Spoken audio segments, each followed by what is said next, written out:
네. 하이가이. 예, 여러분 반갑습니다. 박동현 목사입니다. 네. 거기 점심 다 드셨나요? 네. 지금 시간이 딱 졸리기 적당한 시간이라서 네, 졸지 않도록 카메라 켜주시고 제가 중강의를 되게 많이 하고 있어요. 그래서 여러분 몇 가지 에티켓이 있죠. 그리고 호스트분이 혹시 이제 늦게 들어온 친구들이 마이크를 킬 수 있어요. 그래서 들어오자마자 음속하겠지만 음소거를 좀 호스트분들은 네, 계속 해주는 거 부탁드리고요. 그다음에 카메라는 웬만하면 켜주세요. 가끔 이런 경우가 있습니다. 카메라 껐는데 아무 데나서 이렇게 강의를 듣다가 화장실 변기에서 이렇게 모르게 켜져갖고 민망한 상황도 벌어지기도 하고 가끔 마이크를 켰다가 집에서 개가 짖는 소리, 네, 개소리가 들리기도 하고 뭐 이러기 때문에 되게 줌 강의 들을 땐 여러분 되게 집중해서 또 잘 세팅을 하셔야 됩니다. 네, 그러면 오늘 이제 묵상에 관한 내용을 할 건데 웅크리지 말고 읊조리라 라는 내용을 하도록 하겠습니다. 여러분 어, 이제 본문을 한 분한테 부탁할게요. 네. 조장 혜린이가 한번 읽어줄래요? 조장이지만, 혜린이랑 특별한 저와 인연이 있죠. 별 인연은 아니긴 하지만, 그래도, 혜린이가 저 조장이 되게 묵상을 열심히 했던, 근데 지금도 하는지 모르겠지만, 했고, 또 하고 있는 친구 같아서, 본문 한번 읽어주실래요? 네, 마이크를 켜서. 주의 종을 후대하여 살게 하소서. 그리하시면 주의 말씀을 지키리이다. 내 눈을 뭐죠? 네, 다시요. 네, 오케이. 내 눈을 열어서 주의 율법에서 놀라운 것을 보게 하소서. 나는 땅에서 나그네가 되었사오니 주의 계명들을 내게 숨기지 마소서. 주의 규례들을 항상 사모함으로 내 마음이 상하나이다. 교만하여 저주를 받으며 주의 계명들에서 떠나는 자들을 주께서 꾸짖으셨나이다. 내가 주의 교훈들을 지켰사오니 비방과 멸시를 내게서 떠나게 하소서. 고관들도 앉아서 나를 비방하였사오나 주의 종은 주의 율례들을 작은 소리로 읊조렸나이다. 주의 증거들은 나의 즐거움이요 나의 충고자니이다. 네, 이어서, 네. 내 영혼이 진토에 붙었사오니 주의 말씀대로 나를 살아나게 하소서. 내가 나의 행위를 아뢰매 주께서 내게 응답하셨사오니 주의 율례들을 내게 가르치소서. 나에게 주의 법도들의 길을 깨닫게 하여 주소서. 그리하시면 내가 주의 기이한 일들을 작은 소리로 읊조리리이다. 나의 영혼이 눌림으로 말미암아 녹사오니 주의 말씀대로 나를 세우소서. 거짓 행위를 내게서 떠나게 하시고 주의 법을 내게 은혜로이 베푸소서. 내가 성실한 길을 택하고 주의 규례들을 내 앞에 두었나이다. 내가 주의 증거들에 매달렸사오니 여호와여 내가 수치를 당하지 말게 하소서. 주께서 내 마음을 넓히시면 내가 주의 계명들의 길로 달려가리이다. 아멘. 아멘. 네, 너무 잘 읽어주셨습니다. 이 본문으로 묵상에 관한 내용을 할 건데요. 그 전에 제 소개를 잠깐 할게요. 저는 성소년 성교회, 여러분 매일 성경 아시죠? 청소년 매일 성경, 그리고 또 어른들 쓰는 매일 성경을 만드는 단체에서 일하고 있고요. 그리고 지금은 LA에 있습니다. 2년 전에 LA에 와서 사역을 하고 있고, 다음 주에 한국으로 돌아갑니다. 뉴질랜드 코스타는 제가 한 3, 4년 전에 갔던 것 같아요. 그래서 시간이 많이 흘러서 또 다음 현장에서 또 뵙길 바랍니다. 제가 하는 사역은 말씀으로 돌아가는 거예요. 모든 사람이 말씀으로 돌아가도록 하는 사역이고, 저의 롤 모델이 있습니다. 저의 롤 모델은 바로 이 사람인데, 이 사람의 코스염이 저의 롤 모델이 아니라 저 사람의 보침을 쥐고 다닙니다. 가방을 하나 들고 다니는데 이 가방은 성경이 든 가방이에요. 그러니까 보침 장수인데, 그러니까 북셀즈맨이죠. 이 성경은 최초의 한글 번역 성경이에요. 중국에서 사람들이 번역했던 예수 이제 복음서 위주로 번역을 했는데 한국의 최초의 번역 성경을 사람들에게 팔고 익혔어요. 당시 사람들이 한글도 몰랐거든요. 한글도 모르는 사람에게 성경을 읽혔고 전했던 사람들. 그래서 이 사람은 건서인, 책을 읽도록 권해주는 사람, 건서인이라고 하고 이름은 서상윤이고 이 사람의 보침이 저의 롤 모델인데 그래서 저는 마스코트가 빨간 가방이었어요. 지금은 좀 바뀌었는데 그래서 한국에서 빨간 가방을 메고 돌아다녔고 또 뉴질랜드도 제가 이 가방을 메고 간 적이 있습니다. 제가 이런 일을 하게 된 것은 여러분처럼 어릴 때부터 교회를 다녔던 친구들이 메일이 온 거예요. 저는 원래 큐트 책을 만드는 사람인데 저한테 메일이 와서 묵상을 어떻게 하는지 가르쳐 달라고 한 거예요.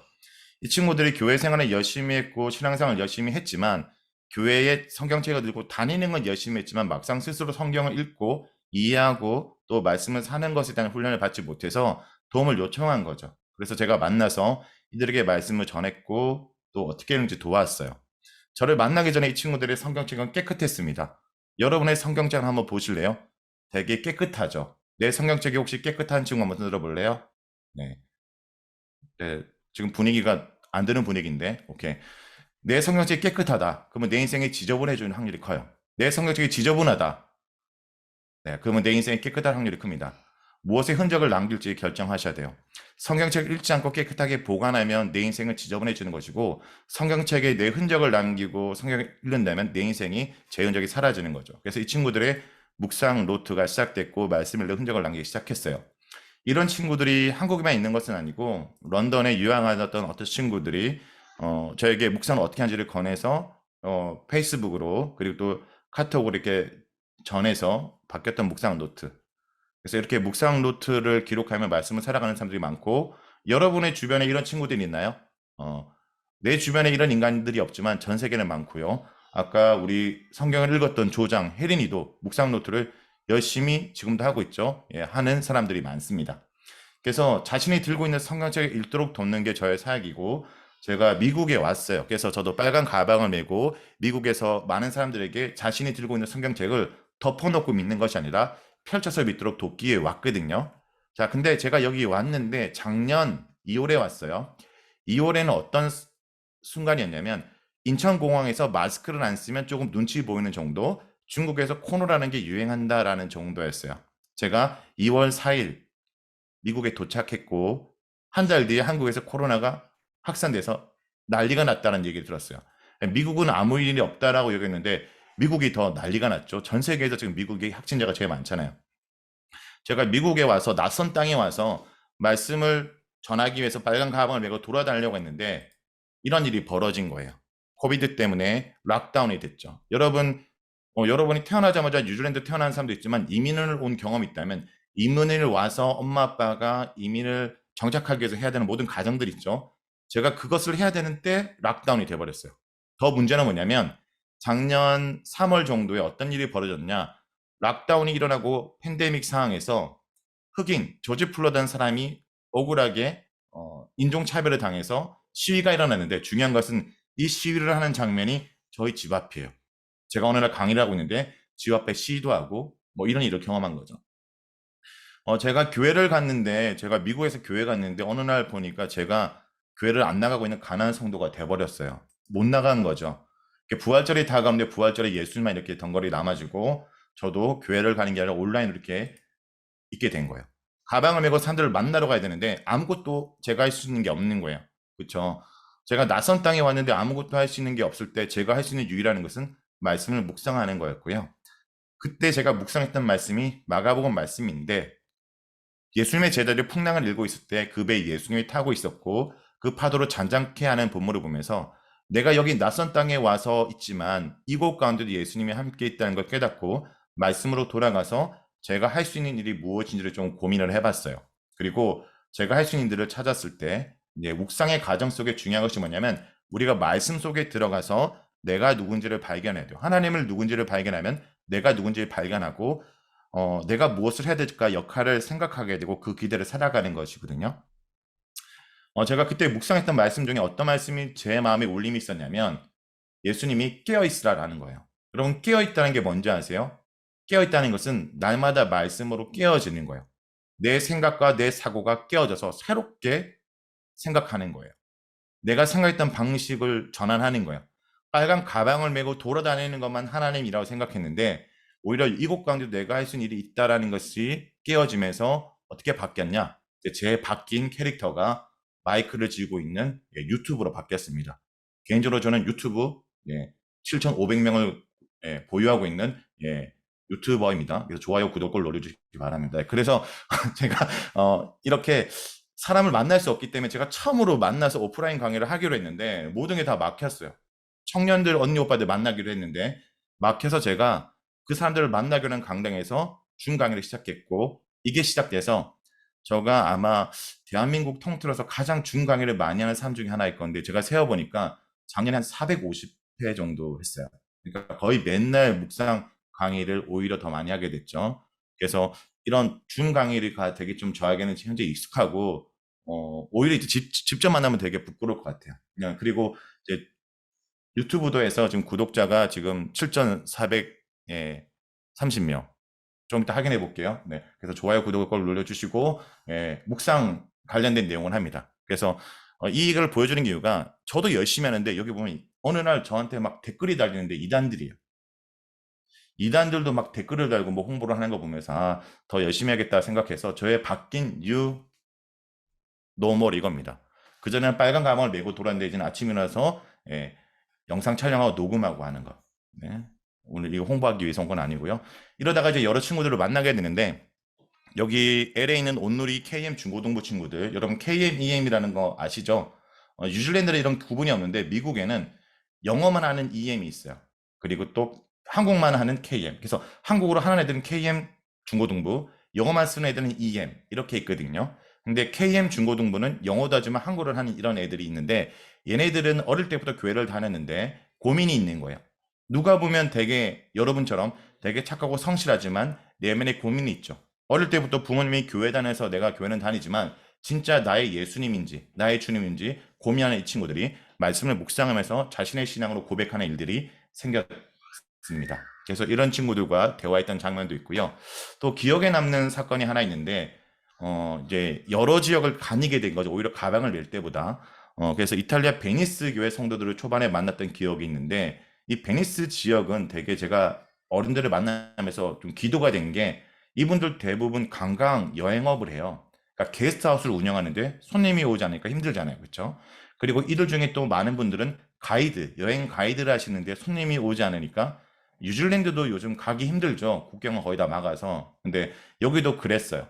근데 이분들 중에 한 분이 이 묵상을 저와 4주 동안 진행하면서 이런 고백을 하는 거예요.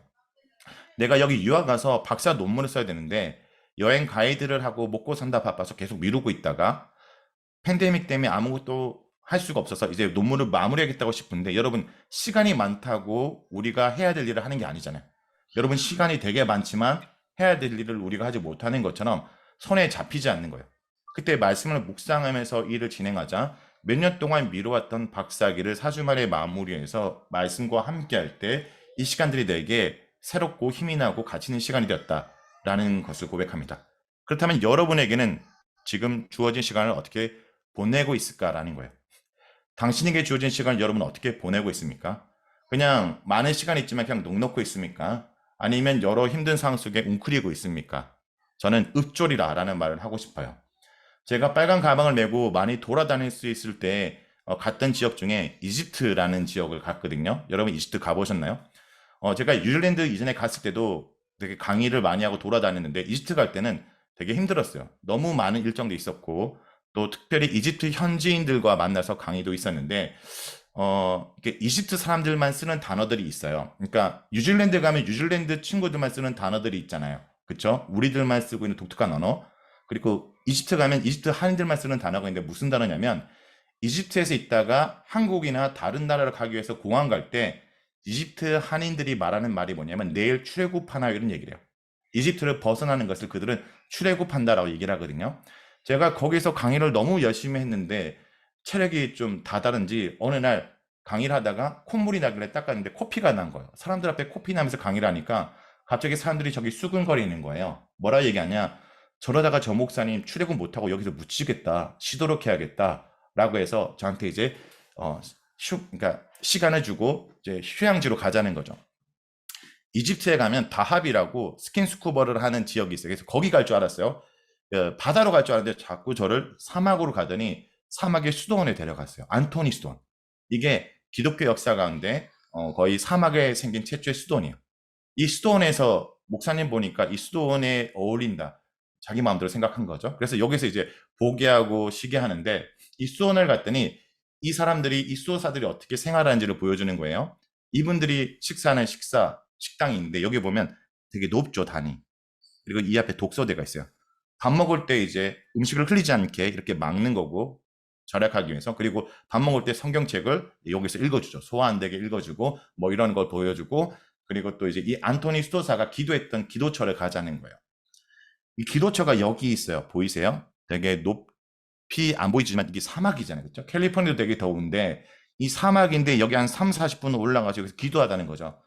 기도하기 전에 제가 죽을 것 같아서 나는 가지 않겠다. 난 저기를 바라보면서 여기서 기도할 테니까 갔다 오세요라고 얘기를 했는데, 여러분 재밌게도 뜨거운 나라, 더운 나라는 아이스 아메리카노가 없는 거 아세요? 한국은 얼죽얼해서 얼어 죽어도 아이스 아메리카노 먹는데 뉴질랜드 잘 모르겠어요. 근데 여기는 커피숍이 옆에 있더라고. 수도원의 커피숍. 근데 수도사는 에스프레소만 마셔. 그래서 에스프레소를 뜨거운 걸 마시면서 있는데, 아까 그 수도사 중에 한 명이 나한테 와서 그러면 너 저기 안 올라갔으니까 다른 데를 보여준다는 거예요. 이 수도원에 사람들이 존경하는 사람들의 무덤을 보여준다는 거죠. 이집트는요, 사람이 죽으면 매장하는 것이 아니라 도원 지역의 시신을 처리하는 방식이 좀 다른데, 시신을 이렇게 미라처럼 만들어서 기념관을 만들어요. 자, 이 사람은 어떤 사람이냐? 모든 사람이 존경하는 사람들인데, 이 사람은 평생 살면서 한마디 말만 했대요. 수도사에서 뭐냐면 메시예요, 이런 질문을 한 거예요. 여러분 지금 뉴질랜드 몇 시입니까? 지금 제가 있는 LA는 4시 50분 정도 돼요. 한국은 지금 몇 시죠? 우리가 몇 시라는 질문에 할 때 그 대답은 크로노스, 흘러가는 시간, 몇 분 몇 초인데, 이 사람이 사람들에게 몇 시입니까? 몇 시입니까? 질문은 그런 시간을 묻는 게 아니라 어떤 시간을 보내고 있냐는 거 질문하는 거예요. 하나님과 어떤 관계 속에 있습니까? 그러니까 지금 몇 시입니까? 라는 질문이 당신 지금 몇 시입니까는 지금 몇 시가 되었냐라고 묻는 게 아니라 당신은 지금 하나님과 어떤 시간을 보내고 있습니까? 이것이 카이로스의 시간이에요. 자, 여러분에게 질문 드리고 싶어요. 여러분 지금 몇 시이죠? 하나님과 어떤 관계 속에 있습니까? 팬데믹이라는 시간이 되게 길어지죠. 근데 그 팬데믹이라는 시간은 우리가 어떻게 할 수 없잖아요. 목사님도 제가 노력한다고 해서 이걸 어떻게 할 수가 없어요. 그런데 내가 할 수 있는 것은 그 시간 동안 이 시간을 하나님과 온전히 함께 보내는 카이로스의 시간을 보낼 때, 이 시간은 어떤 사람에게 허비한 시간이 되지만 누군가에게는 특별한 시간이 되죠. 하나님이 역사하는 시간이 되는 거예요. 나를 둘러싼 환경은 내가 어떻게 바꿀 수 없어요, 이 시간 동안. 그런데 그 시간 동안 하나님의 말씀을 묵상하고 하나님 뜻대로 살아갈 때 주님과 온전한 시간을 보내서 오히려 이 시간이 은혜가 넘치고 하나님을 살아 역사하는 걸 경험하는 시간이 될 수 있다는 거죠. 카리오스의 시간을 보내는 것은 바로 말씀을 읊조리다는 거예요. 특별히 여러분에게 말씀을 우리가 읊조리는 이유 중에 하나가, 내가 오늘도 말씀을 이 세상 속에 읊조리지 않으면 우리는 시험에 듭니다. 자, 우리가 시험에 드는 이 땡땡처럼이 있어요. 우리가 왜 시험에 들까요? 많은 청소년들, 청년들이 시험에 들어요. 땡땡처럼 때문에 시험 들어요. 자, 퀴즈입니다. 채팅방에 남겨주세요. 땡땡처럼은 뭘까요? 많은 사람들이 우리가 낭망하고 넘어지는 땡땡처럼은 뭐죠? 가끔 눈치 없이 처음처럼 이렇게 함으로 말미암아 자신의 정체성에 발각되기도 하는데, 처음처럼이 아니라 남들처럼. 남들처럼 되지 않아서 시험에 들어요. 남들보다도 아니고 남들처럼 되려는데 남들처럼 되기 되게 힘들더라고요. 저도 LA 와서 이제 미국에 왔잖아요. 남들처럼 영어 하려는데 영어가 잘 안 돼요. 그죠? 여러분보다 안 되고, 어느 날 저희 아이들이 저보다 영어를 더 잘하게 되고, 여러분 지역에서 흔히 겪는 일이죠. 남들처럼 뭔가 경제적으로 나아지려고 하는데 남들처럼 되는 게 세상에 힘들어요. 여러분 생각해 보면 내 친구처럼 누군가처럼 가끔 이제 쳐다보면 위로가 되는 애들도 있지만 나보다 잘난 애들이 많잖아요. 그러면 남들처럼 때문에 힘든 거예요. 다음 사진 하나 보여줄까요? 여러분 이건 한국에서 여러분 또래 친구들의 모습입니다. 이게 무슨 모습인지 아세요? 네, 이건 예배 드릴 때 모습이 아니라, 네, 이거는 학원가에서 남들과 똑같이 대학을 가고 진학하기 위해서 경쟁하는 학원가의 모습이에요. 한 곳을 바라보고 모두가 남들처럼 되려고 하는 모습. 이와 비슷한 모습이 있어요. 미국에는요, 추수감사절 끝나면 블랙 프라이데이를 해요. 뉴질랜드도 있나요? 이 블랙 프라이데이가 되면 모든 사람들이 한 곳을 향해 달려갑니다. 이 블랙 프라이데이가 생긴 유래를 보니까, 이 추수감사절이 끝나고 러시아워가 되며 교통이 트래픽이 심해질 때 그 경찰들이 블랙 프라이데이 이렇게 하면서 사람들이 몰리는 날이다라고 얘기했던 것의 유래로 그날에 사람들이 많이 쇼핑을 하는 것을 블랙 프라이데이를 하는데 꼭 미국에서는 이날 한 사람씩 꼭 죽어요. 밟혀 죽어요. 모두가 똑같은 것을 사고 또 남들보다 좋은 것을 차지하기 위해서 노력하는 거죠. 많은 사람들이 무엇을 그렇게 보고 달려가는가? 여러분, 우리가 이렇게 사는 이유가 뭐냐면요. 하나님을 떠난 인간은 하나님을 바라보지 않고 서로를 바라보며 모방하고 경쟁하고 살아가요. 성경을 보면 하나님의 시선에 잃었던 사건, 인간이 선악과를 먹고 하나님을 떠난 그 순간부터 하나님을 바라보지 않고 옆에 형제를 바라보죠. 내 제사를 받지 않는 하나님에 대해서 하나님이 어떻게 하면 내 제사를 받겠습니까? 하고 가인이 묻지 않고 하나님이 내 제사를 받지 않고 동생의 제사를 받으니까 동생을 바라보고 시기하고 죽이는 거죠. 하나님을 떠난 인간은 하나님을 바라보고 닮아가는 것이 아니라 서로를 바라보며 경쟁하고 모방하고 남들보다 좀 더 내가 나은 것으로 내가 인생이 잘났고 성공했다라고 착각하고 살아가는 거예요.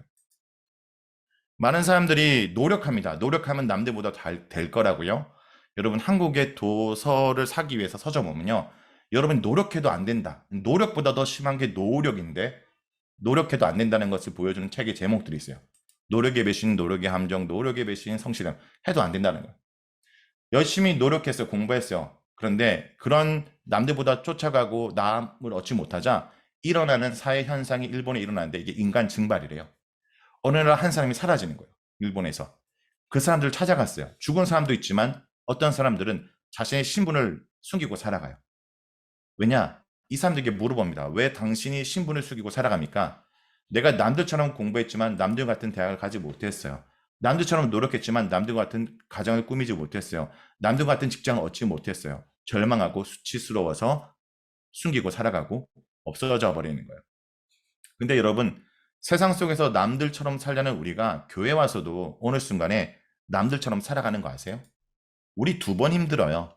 교회 와서 위로받고 소망을 가져야 되는데 왜 2번 힘드냐? 우리의 시선이 교회 와서도 여전히 하나님을 바라보는 것이 아니라 말씀 통해 하나님을 바라보는 것이 아니라 오히려 예수님을 잘 믿어서 남들보다 더 나아지려고 하고 남들에 대한 시선에서 우리가 벗어나지 못하기 때문에 여전히 우리가 위로받지 못하고 교회 안에서도 우리가 힘들어지는 거죠. 여러분, 보는 것을 바꿔야 된다라는 얘기를 하고 싶어요. 자, 문제의 근원을 다시 한번 살펴볼게요. 문제의 근원은 우리 인간이 선악과를 먹음으로 하나님을 바라보지 않고 우리 뜻대로 살기로 선택했다라는 거예요. 자, 근데 인간이 선악과를 먹을 때 사건을 좀 주목해 볼게요. 선악과를 먹는다라는 행동을 하기 전에 보고 먹어요.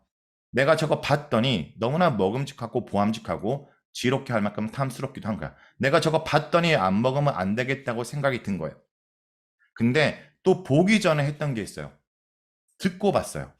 내가 뱀의 말을 듣고 보니까 나 저거 꼭 먹어야 된다라고 생각이 들었던 거예요. 그러니까 여러분이 그렇게 갖고 싶고 이루고 싶은 것이 누군가의 말을 보고 들은 다음에 결정이라는 거예요.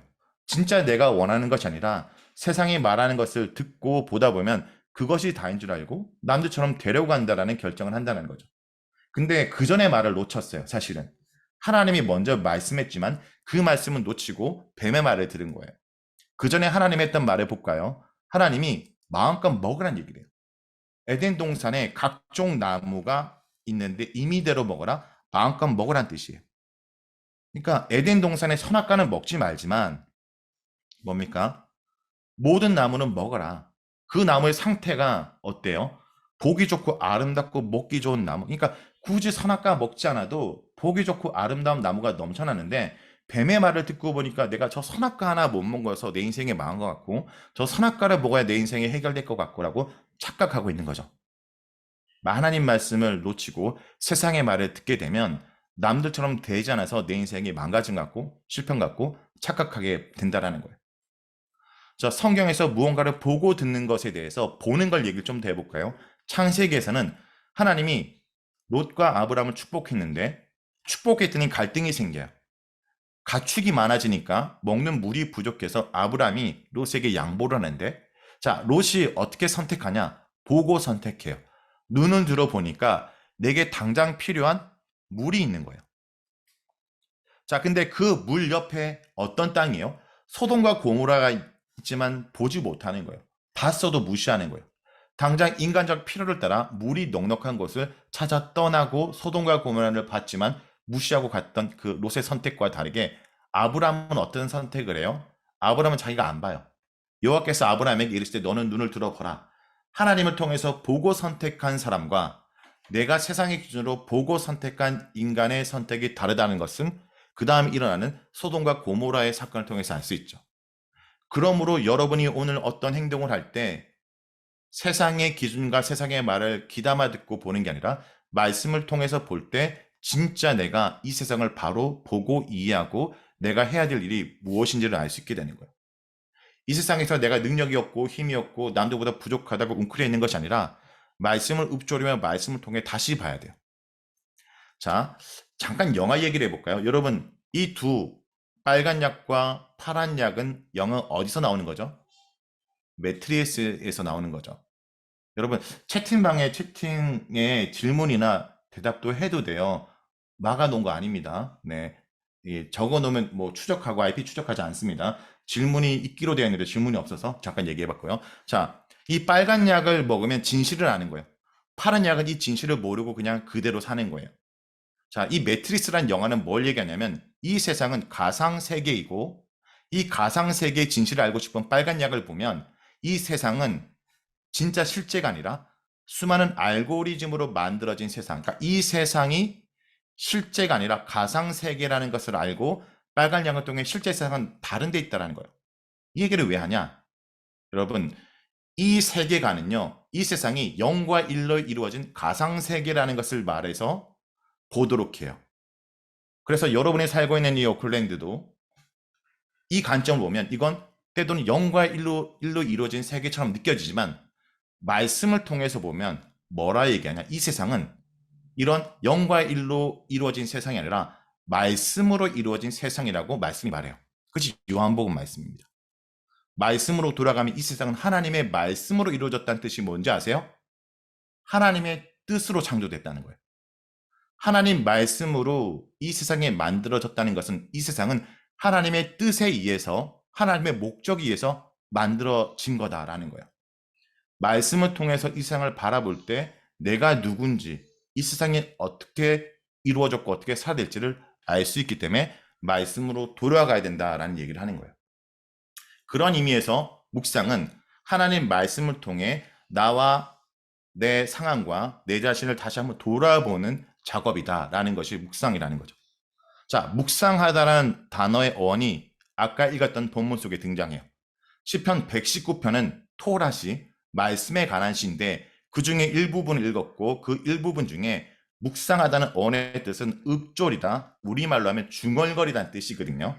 자, 이 말이 이 본문 속에 어떤 의미인지를 본문을 잠깐 설명해 볼게요. 주의 정을 후대에게 살게 하소서 그리하시면 이렇게 쭉 되어 있죠. 여러분, 시는요, 시처럼 읽어야 돼요. 시는 그리는 이미지가 있어요. 17절부터 32절에 보면 어떤 이미지가 있냐? 시인이 어떤 상황에 처해 있는지를 알 수 있는 이미지 단어들을 찾아볼게요. 바로 뭐냐면 이겁니다. 땅에서 나그네가 됐다.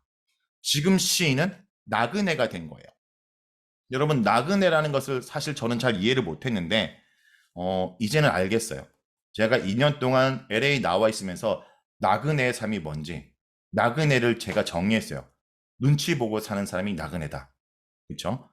여러분, 나그네로 살아가는 사람 있나요? 어쩌면 여러분 디아스포라에 있는 뉴질랜드 친구들도 나그네인 것 같아요. 내가 여기 사람인지 아니면 저 한국 사람인지 계속 눈치가 가요. 한국 사람들이 살면 외국 사람이 눈치 보여요. 저도 여기서 보면 한국 뉴스를 봐야 되는지 미국 뉴스를 봐야 되는지, 또 미국은 되게 복잡하게 뭐냐면요, 또 주마다 정책이 다르거든요. 그러니까 눈치를 많이 봐요. 자, 그리고 또 내가 이렇게 나그네가 돼서 눈치 보고 살고 있고 낯설게 살고 있는데 고관들, 힘 있는 자들도 나에게 호의적이지 않아요. 비방한다는 거예요. 눈치 보고 있는데 힘 있는 사람들도 나에게 적대적이에요. 그리고 나는 지금 영원히 진토에 붙었고 눌렸고 녹았다. 넘어지고 낭망하고 있다. 그러니까 시인이 지금 이런 상황 속에 있는 단어들을 정리하면 이 땅에서 나그네가 됐다. 비방을 받고 있다. 힘 있는 자들이 나에게 적대적이다. 영원히 진토에 붙었고 영원히 눌렸다. 이걸 요즘 단어로 얘기를 해볼게요. 나는 주류, 힘 있는 주류가 되고 싶지만 비주류예요. 세상 어디도 끼지 못하고 있어요. 메이저가 되고 싶지만 결론은 마이너고요. 한 대를 받고 싶고 한양을 받고 싶지만 한멸을 받고 있고, 요즘 얘기를 하면 나는 인싸를 원하지만 아싸인 수준, 사람들에게 변두리게 되고 제외되고 뭐 처지는 삼류 인생 같은 그런 상황 속에 있습니다. 자, 객관적인 상황은 이래요. 나는 주류가 아니라 비주류고 인싸가 되고 싶지만 아싸입니다. 자, 이렇게 아싸인 자신이지만 자기를 스스로는 뭐라 생각하냐? 환경은 별로야. 환경은 내가 내세울 게 하나도 없어. 근데 자꾸 이 시인은 자기를 주의 종이라 얘기를 해요. 주의 종이란 이 표현을 우리가 주목해야 되는 것이, 성경에서 주의 종이라는 것은 노예를 얘기하는 것이 아니라 하나님 소속을 얘기를 해요. 그리고 주의 종이라는 단어가 늘 핍박과 힘든 가운데 있을 때 하나님의 사람들은 자기를 주의 종이라 얘기를 해요. 이걸 정리하면 무슨 뜻이냐면, 비록 내가 나그네지만, 이 땅에선 나그네지만 나는 하나님 소속이라는 거예요. 하나님께 속했고 언약의 징표로 하나님께 매였고 결국 이 땅에 살아가지만 하나님의 돌봄을 잘하는 아이덴티티를 갖고 있는 거예요. 비록 내 환경은 나그네고 나는 사람들이 무시하고 비주류고 아싸지만 하나님 소속이기 때문에 이 주의 종이라는 건 존귀함을 나타내는 호칭이라는 거죠. 우리 아닙니까? 객관적으로 여러분, 우리 나그네잖아요. 세상이 우리에게 그렇게 호의적이지 않고 노력해야 그나마 인정해줄까 말까 합니다.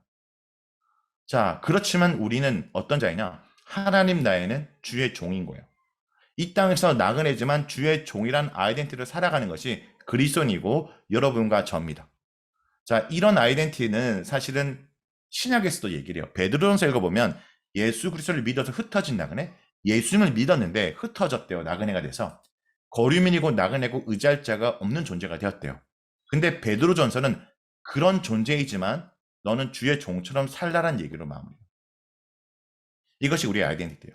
그러면 비록 내 환경은 나그네고 아무도 나에게 호의적이지 않고 나를 도와주지 않고 내가 노력해지만 주류가 될 수 없고 능력 있고 힘 있는 자리에 갈 수 없지만 나는 주의 종이기 때문에 어떤 선택을 하는지 보세요. 나는 주의 종이기 때문에 그래도 주의 말씀을 지키겠다. 주의 율법에 놀란 것을 보게 하소서. 주의 계명들을 내게 숨기지 마소서. 뭐냐면 이런 상황 속에 나는 주의 종이니까 말씀을 구하겠다라는 거예요. 성경에서 말씀을 구한다는 의미는 뭔지 아세요? 하나님을 찾는다는 말과 이꼴이에요. 그러니까 여러분, 말씀을 찾다가 성경에서는 하나님을 찾다라는 의미예요. 그리고 나는 할 수 있는 건 별로 없지만 주의 종이니까 그 주의 말씀을 찾고 그 말씀을 중얼거리고 있다라는 거예요. 저 구석에서 웅크리고 있는 것 같지만 나는 주의 종으로 중얼거리고 있다라는 거예요. 마치 저의 2년 동안 모습이에요. 제가 할 수 있는 것이 없고 저는 갇혀있고 아무것도 할 수 없지만 이 속에서 말씀을 묵상하고 말씀을 또 제작하고 함께 나누며 읊조렸다는 시간들. 자, 여러분, 작은 소리로 읊조리다, 묵상하다라는 말은 위대한 행동은 아니잖아요. 근데 위대한 하나님을 찾는 행동이에요. 신뢰와 결단의 표현이고요. 그분을 기억해내는 행위예요. 여러분의 환경 속에 내가 할 수 있는 게 많이 없어요. 나는 아싸인 것 같고요. 나의 환경이 나에게 호의주지 않고 나그네고 남들이 인정해주지 않아요. 그렇지만 내가 할 수 있는 것 기껏 말씀을 묵상하는 것이지만 그 묵상하는 것은 위대한 하나님을 찾는 행동이에요. 신뢰와 결단의 표현이고 그분을 기억하는 행위죠. 말씀을 묵상하는 거 별거 아닌 것 같아요. 근데 별거 아닌 행동일지라도 그것은 하나님을 찾고 하나님을 기억하고 하나님의 역사를 체험하는 결정이라는 거죠. 그렇게 말씀을 묵상할 때 어떤 일이 일어나는지를 기대하는지를 볼게요. 내 영혼이 진토에 붙어 싸우나 주의 말씀대로 살아나게 하소서. 내 영혼이 눌림으로 말미암아 녹아 싸우나 주의 말씀대로 나를 세우소서. 그렇게 주의 말씀을 붙들 때 살아나고 세워지는 것을 기대하게 된다는 거죠. 말씀을 묵상하면서 잃었던 상황, 꿈을 상실했던 상황 속에 다시 회복했던 친구들 얘기를 좀 해볼까요? 아시아 요즘 한류가 열풍인데 여러분, 한류가 뉴질랜드도 대단하지만 미국도 장난 아니거든요. 미국에서 지금 LA에서 곱창집에 난리가 났어요. 아가씨 곱창. 그리고 깜짝 놀란 게 아이가 수업을 하는데 수업 시간에 BTS 노래가 체조 시간에 들려요. 뭐 그런 세상입니다. 그리고 아시아 사람들이 한국에 와서 일하려고 많은 청소년들이 한국의 국제학교를 들어와요. 몽골의 한 청소년이 코리아 드림을 꿈꾸고 한국에서 대학 가고 직장을 가기 위해서 한국에 왔고 한국의 중고등부 기독교 학교를 다녔어요. 근데 비자 문제 때문에 추방당했어요. 얘 평생 꿈은 뭐예요? 한국에서 직장을 다니고 한국에서 뭡니까? 학교를 다니고 직장을 다니는 건데 꿈을 상실했죠. 추방당했죠. 꿈을 잃어버렸어요. 근데 이 친구가 생각한 것이 한국에서 살 때 내가 기독교 국제학교를 다니면서 예수님을 만났고 예수님의 은혜를 누렸던 걸 기억하면서 내가 비록 한국에 사는 꿈은 잃어버렸지만 몽골에 돌아가서 내 또래 아이들을 도와야겠다. 내 또래 아이들도 몽골의 친구들도 예수님을 만났으면 좋겠다라고 해서 몽골의 이런 청년들이 청소년들을 섬기는 마치 여러분 뉴질랜드의 청년 조장과 스태프들이 청소년들을 섬기는 것처럼 이런 선교단체에 섬기기 시작했고 제가 이런 친구들을 만나서 묵상 강의를 하러 갔어요. 그래서 그 친구를 만났거든요. 제가 말했던 이 친구 사진을 보여줄게요. 여러분 여기서 주목해야 될 것이 누가 몽골 사람인지 잘 봐야 돼요. 여러분 이 사람이 몽골 사람이 아니에요. 착각하면 안 되고 이 사람이 몽골 사람입니다. 몽골 사람들이 러시아인과 혼혈에 만나서 오히려 이국적이에요. 다 내가 몽골 사람인 줄 알고 자꾸 나한테 말을 거는데 저는 몽골 사람이 아닙니다. 저는 한국 사람입니다. 자, 그래서 이 친구들과 만나서 말씀을 묵상하던 걸 전했고 가르쳤는데 그 친구가 저한테 페이스북 메시지를 보냈어요. 한국에 살았으면 한국말 좀 하겠죠? 이런 얘기를 해요. 내가 비록 몽골에 살고 꿈을 잃어버렸지만 목사님 말씀대로 이곳 가운데 말씀을 묵상하며 몽골을 변화시킬 힘을 키워갈 거예요. 그러니까 어디 사는 게 중요하지 않는 거예요. 어디에 살든지 말씀을 묵상할 때 그 땅에서 나그네가 되고 그 땅에서 비주류 같지만 그 땅에서 하나님의 일을 감당할 때 하나님 나라 일꾼이 되는 거죠. 여러분만 한국이 아닌 뉴질랜드나 다른 나라 사는 게 아니에요.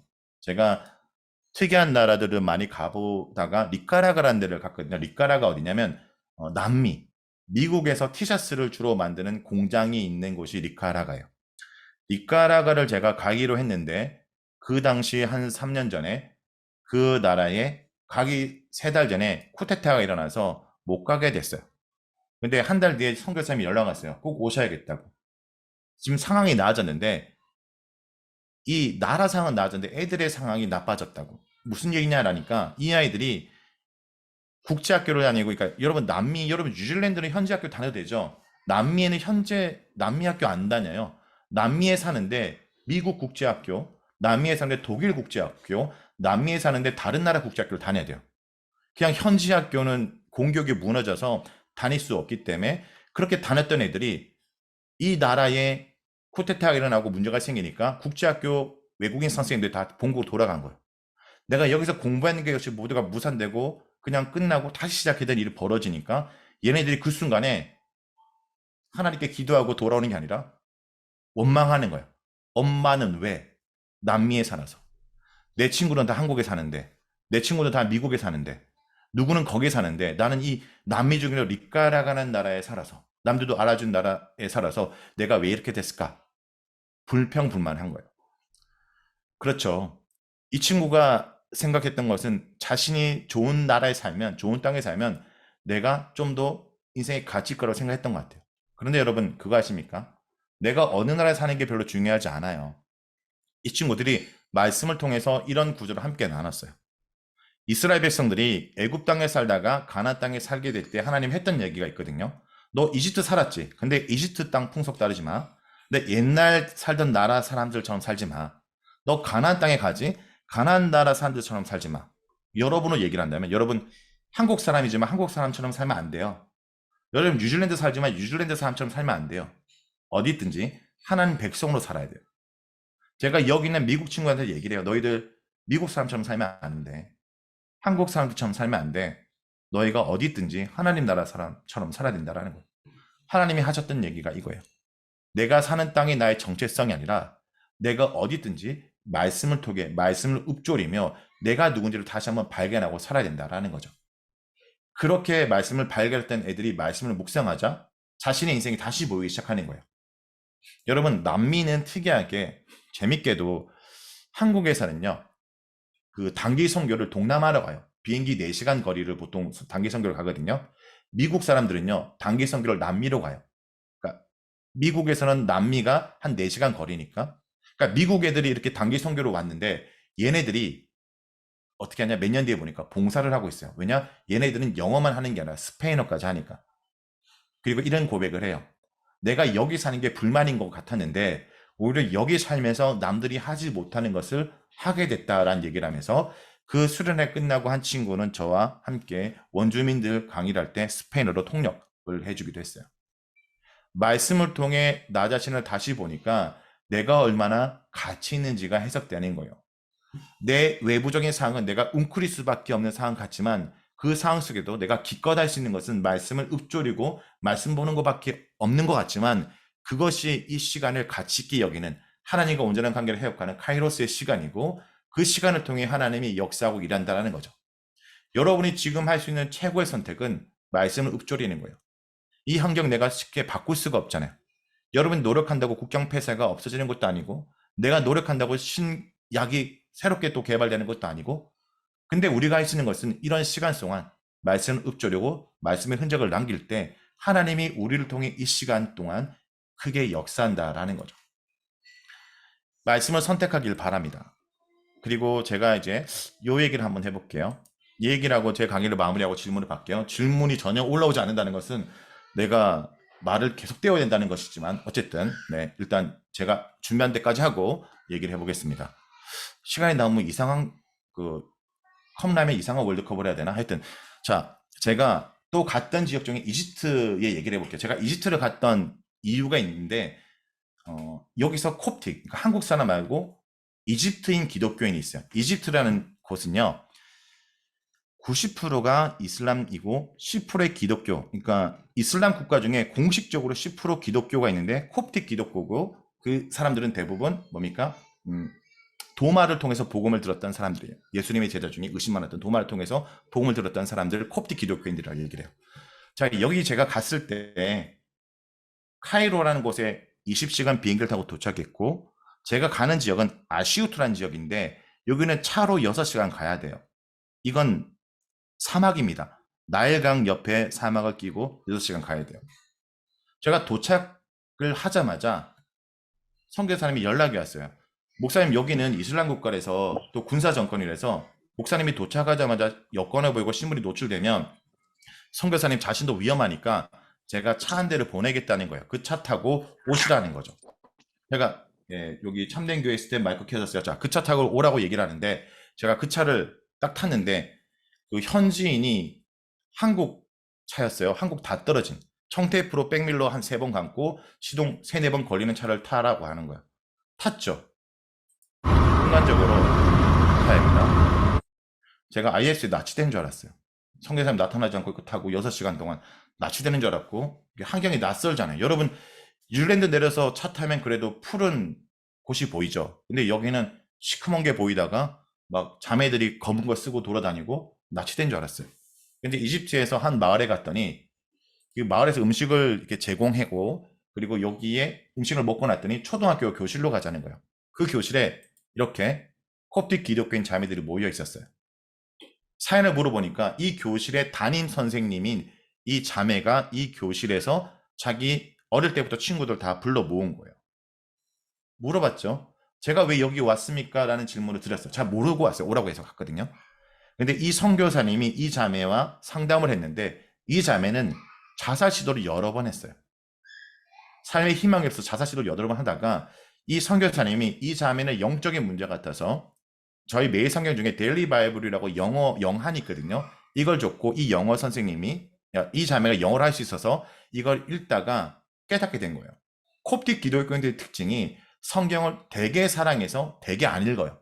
그러니까 무슨 얘기냐면 성경책을 되게 보물처럼 보관은 하는데 읽지 않는 거예요. 잘 모셔놓기만 하고 때 탄다고 읽지도 않는 거예요. 그런 친구가 말씀을 읽고 의미를 깨닫자 자신이 얼마나 소중한 존재인지, 하나님이 어떤 분인지 깨닫게 되고 삶의 변화가 와서 맨날 죽고 싶다고 자살 시도를 했던 이 자매가 웃고 다니니까 주변 친구들이 너한테 무슨 일이 일어난지 물어보는 거예요. 내가 말씀을 묵상했더니 내 삶의 변화가 찾아왔어. 친구들이 그럼 묵상은 어떻게 하는가 라고 질문했고, 이 자매가 가르쳐 줄 수 없어서 이 선교사님이 얘기했고, 이 선교사님이 자신이 가르치는 것보다 제가 오는 게 나을 것 같아서 메일을 보내서 제가 간 거죠. 근데 문제는 뭐냐면 제가 이제 영어는 조금 알아듣거든요. 근데 말이 능숙하진 않잖아요. 제가 한국말 하면 선교사님이 영어로 얘기를 해요. 근데 이 선교사님도 제가 보니까 제 말을 잘 번역하는 것 같진 않아요. 근데 이 자매가 영어를 듣고 아람어로 얘기를 하는데 강의가 1시간인데 그래도 여러분 지금 1시간 동안 제가 계속 얘기하잖아요. 근데 1시간 동안 얘기를 해야 되는데 10분 동안 제가 얘기하고 갑자기 얘기를 하면 서로 대화를 하다가 친구가 서로를 대하다가 나한테 돌아오다가 제가 한 10분 하다가 끝났어요. 힘들게 이 사람들을 만나기 위해서 20시간 넘게 갔는데 언어적인 문제 때문에 막상 말도 하지 못하고 돌아온 거예요. 너무 허무하죠. 1시간만 왜 주어졌냐? 1시간 뒤에 여기 있는 경찰들과 군인들이 나타나서 제가 외국인이 여기서 뭘 하냐라는 걸 조사하기 때문에 1시간밖에 시간이 없었던 거예요. 결국 이들을 1시간밖에 만나지 못하고 제가 돌아와서 허무했습니다. 그런데 갑자기 이들 중에 두 친구가 다시 카이로에 6시간 차를 타고 와서 이런 얘기를 하는 거예요. 3일 동안 우리가 이 카페에서 너를 만날 테니까 말씀을 어떻게 묵상하는지 가르쳐 달라는 거예요. 순간적으로 어떤 생각이 들었냐? 그날 내가 10분밖에 강의하지 않았지만 너무 잘했나? 싶어서 물어봤어요. 제가 했던 얘기가 기억나냐? 제가 했던 얘기가 어떤 게 은혜가 됐냐? 이런 얘기를 하니까 걔네들이 이집트 친구가 되게 솔직하더라고요. 우리는 네가 무슨 말 하는지 하나도 기억이 안 나. 그런데 말씀을 보는 게 얼마나 중요했으면 하나님이 지금 너를 여기까지 데려오도록 했을까라고 생각했다는 거예요. 여러분에게 하고 싶은 말이에요. 지금 이 시기에 우리가 말씀을 보고 읊조리는 게 얼마나 중요했으면 이렇게까지 저와 여러분이 만나게 되었을까요? 여러분과 저의 만나면 하나님이 특별히 만난 것 같아요. 줌으로 온라인으로 만났다고 해서 이 만남은 그냥 쉬운 만남이 아니라고 생각해요. 많은 사람들의 수고와 헌신을 통해서 만나게 되었고 여러분 제 말을 듣고 있다면 하나님은 지금 여러분을 만나기 원하시고 여러분이 있는 그 상황 속에 기껏 하는 것이 묵상하고 말씀을 읊조리는 것밖에 없는 것 같지만 그것은 위대한 하나님을 만나고 내 삶 가운데 진정한 변화를 체험하는 시간이 될 수 있다는 거죠. 그래서 여러분 말씀을 덮어놓지 말고 펼쳐서 읽기 시작하십시오. 그리고 말씀을 따라 살아갈 때 그 방구석에서도 살아계신 하나님을 체험하고 경험할 수 있을 것입니다. 제가 준비하는 강의 여기까지고요. 여러분 구체적으로 큐티를 어떻게 하냐 알고 싶으면 유튜브에 묵상 코치 치면 매일 성경 사용법 좋아요 구독을 눌러주시면 앞으로 더 볼 수 있습니다.